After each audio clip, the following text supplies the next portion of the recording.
रात के 12:30 बजे लाहौर की यूनिवर्सिटी की एक पुरानी लाइब्रेरी में फरहान एम.फिल का तालिब इल्म अपने थीसिस के लिए मवाद तलाश कर रहा होता है। जब वो आखिरी शेल्फ के पीछे गिरने वाली एक फाइल उठाता है तो अचानक इसे वहां एक सियाह रंग की खूनी धब्बों वाली अरबी की किताब दिखाई देती है जिस पर लिखा होता है, ये किताब मत खोलना सिवाय उनके जो उनमें से हो। फरहान चौंकता है मगर तजस्सुस इस पर हावी हो जाता है। वो जैसे ही किताब खोलने की कोशिश करता है तो कमरे की रोशनी एक लम्हे को तेज चमकती है।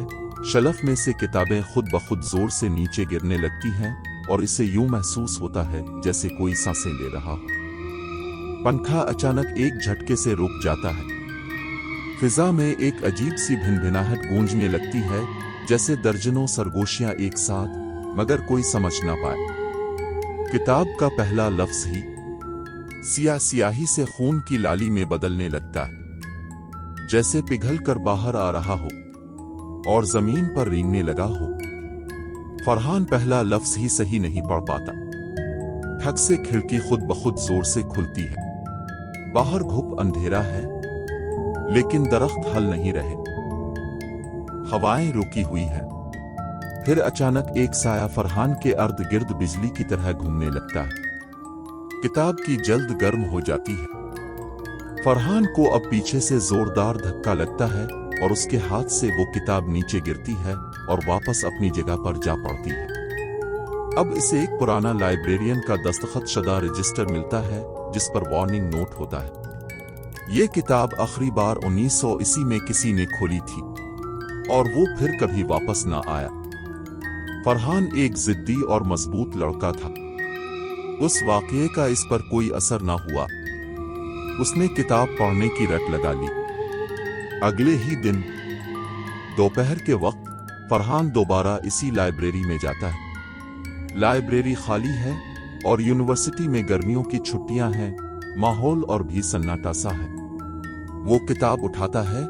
जैसे ही पहला सफ़ा खोलता है एक अजीब सा सिया नक्श इसके हाथ पर उभर आता है। नक्श अरबी खत्ताती जैसा लगता है, लेकिन जैसे वो मुसलसल हरकत कर रहा हो, जैसे सांस ले रहा हो।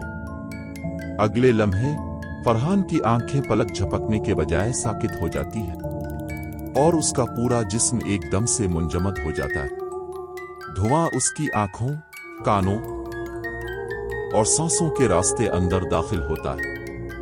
सिया धुआं जो पहले किताब के अंदर था अब उसके जिस्म के अंदर सरायत कर जाता है, लेकिन इस बार ये बिल्कुल मुख्तलिफ होता है और अगले लम्हे इसकी आंखें मुकम्मल सिया हो जाती हैं, जैसे गहरी खाली जगहें हों। इसी वक्त इसका जिस्म आहिस्ता आहिस्ता शफाफ होना शुरू हो जाता है, जैसे वो नजर से गायब हो रहा हो। और फिर फरहान अब नजर नहीं आता, लेकिन वो हर चीज को देख सकता है, हर इंसान की आवाज सुन सकता है और उनके दिमागों में दाखिल हो सकता है। फरहान के गायब होने के तीसरे दिन यूनिवर्सिटी में इसके गायब होने की बाज़गश्त हर तरफ फैल चुकी थी। असातिज़ा, तालिब इल्म और खास तौर पर लाइब्रेरी का पुराना अमला सब परेशान थे। इंतजामिया फैसला करती है कि सीसीटीवी के जरिए यूनिवर्सिटी की मुकम्मल रिकॉर्डिंग चेक की जाए। सब रिकॉर्डिंग रूम में जमा होते हैं। पहले 2 घंटों की वीडियोस में कुछ खास नहीं। फिर फरहान को लाइब्रेरी की तरफ जाते देखा गया। लाइब्रेरी खाली है। फिर एक फ्रेम में लाइब्रेरी का दरवाजा आहिस्ता से खुद ब खुद खिलता है, लेकिन अंदर कोई दाखिल होता नजर नहीं आता। फिर लाइट एक लम्हे को चमकती है। शेल्फ पर रखी किताबें बगैर किसी के हाथ लगे एक एक करके नीचे गिरने लगती है। पंखा झटके से रुक जाता है। एक मखसूस शेल्फ की तरफ कैमरा झुकता है जहां वही पुरानी अरबी किताब रखी होती है। अब अचानक कैमरा रिकॉर्डिंग हिलने लगती है, जैसे कोई चीज खुद लेंस के सामने आ चुकी हो, लेकिन नजर नहीं आ रही। तमाम अमला एक दूसरे को घबरा कर देखता है। ये सब किया है। यूनिवर्सिटी फौरन लाइब्रेरी को आर्जी तौर पर बंद कर देती है। इसी रात फरहान की मां ख्वाब में देखती है कि वो अपने बेटे के कमरे में दाखिल होती है। दरवाजे के पीछे कोई खड़ा है, लेकिन चेहरा नजर नहीं आता, बस या धुआं जैसा वजूद। फरहान की आवाज गूंजती है, माँ, वो मुझे वापस नहीं आने दे रहे।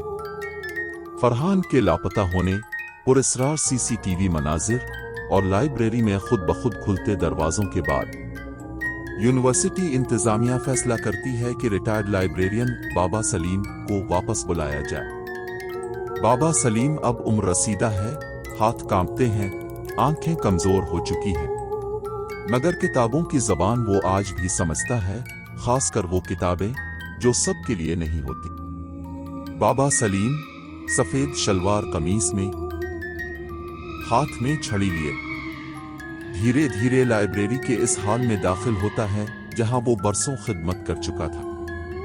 फिजा खामोश है, हर कदम पर वो दीवारों को देखता है जैसे पुराने साए इसका इस्तकबाल कर रहे हों। फिर वो इस शेल्फ के करीब पहुंचता है जहां वो किताब रखी होती थी, वही किताब जिस पर लिखा है, ये किताब मत खोलना सिवाय उनके जो उनमें से हों। जैसे ही वो झुकता है, एक जर्द पुराना कागज खुद ब खुद हवा में तैरता है और आहिस्ता से फर्श पर गिरता है, बिल्कुल इसके कदमों में। इस पर खून से एक नोट लिखा होता है, बाबा सलीम, अब वो हम में से है।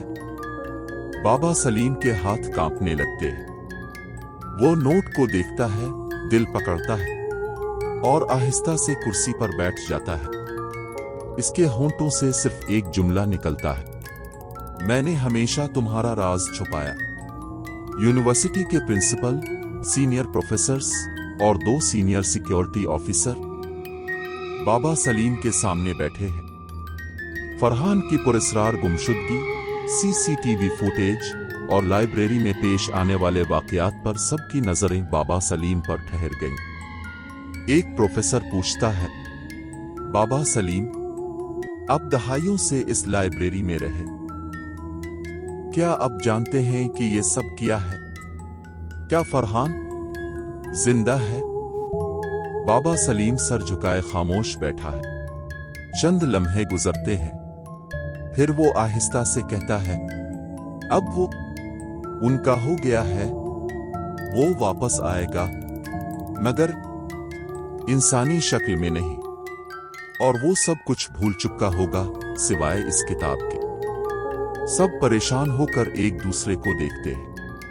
प्रिंसिपल पूछता है, बाबा सलीम, मेहरबानी करके हमें सच बताएं, क्या वाकई वो किताब कोई मनहूस चीज है? बाबा सलीम सर उठाता है, आंखों में आंसू, चेहरे पर अजीब सा खौफ। मैं नहीं बता सकता, जिसने बताया था वो इस दिन के बाद कभी इस दुनिया में नहीं रहा। खामोशी, खौफ और एक राज। कमरे में एकदम सन्नाटा छा जाता है। बाबा सलीम की आवाज गूंजती है, ये किताब नहीं, दरवाजा है जो एक बार खिल जाए तो वापस बंद नहीं होता। और वो आहिस्ता से उठकर कमरे से बाहर चला जाता है। इंतजामिया सोचती है कि बाबा सलीम पागल हो चुका है, मगर इसी रात सिक्योरिटी गार्ड्स लाइब्रेरी के अंदर फरहान जैसा एक साया देखते हैं। और अगले दिन एक नया नोट मिलता है, तुमने जिसे खोया हुआ समझा, दरअसल वो तुम्हें तलाश कर रहा है। बाबा सलीम दीवाना नहीं था, बल्कि वो सब जानता था, मगर अब वो किताब जाग चुकी है। अगली किस्त में जानिए, किताब क्यों नहीं खिलनी चाहिए थी।